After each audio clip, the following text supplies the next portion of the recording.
დაბარაკული. აქ თმარი მყავს, აქ საქონელი არაფერი და პენსია. არა. პენსია რამდენი გაქვთ? პენსია მაქვს 595. არა. წამლებში აი ყოველ პენსიას რო იღე მაგალითად 70 ეს ლარბადრი.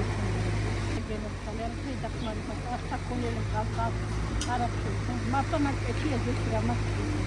ხანდახან ფუტუროფსა დაიქი ქათანი რა მაკარონი და ყველაფერი გაგვიძახა.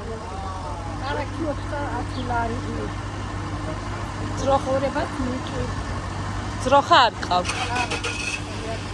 მარტო ხელახანია. ცოტა ძვირია ხო კადო რა უყო. ძვირია?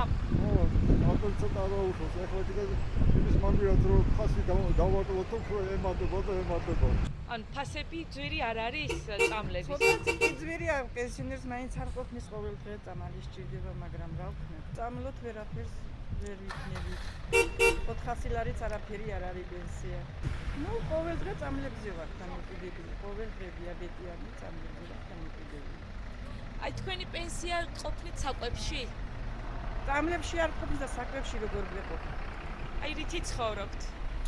გაჭირვებით რა ვიცი, მიწაზეც ისეთი არაფერი არ მოდის შემოსავალი. გაჭირვებით. მიწაზე რაღაცას დაფიზე ცოტა კარტოფილი, ცოტა ლოჯია და ცირა მიწერა. უბრალოდ წყალი ღირს 2 ლარი და ნაბეღლავი გინდა რაღაცა გინდა და რძე რა არის ლარი 20 რა არის. თქვენი პროდუქტების რეალიზებას მაგალითად კარტოფილის გასაყიდად არა, იმდენს არა ხარჯებს არა უა ისეთი ძვირია ბენზინის ალიარკა რომ მაგის დახნას და ხარჯს არა უა ის ჩვენი შემოსავალი. იმდენი რომ ყოფნის ცოტა. დენიც გაძვირდა, საწვავი გაძვირდა. რა ვიცი, ყველაფერი ძვირია. ჩვენია ყველაფერი აფი.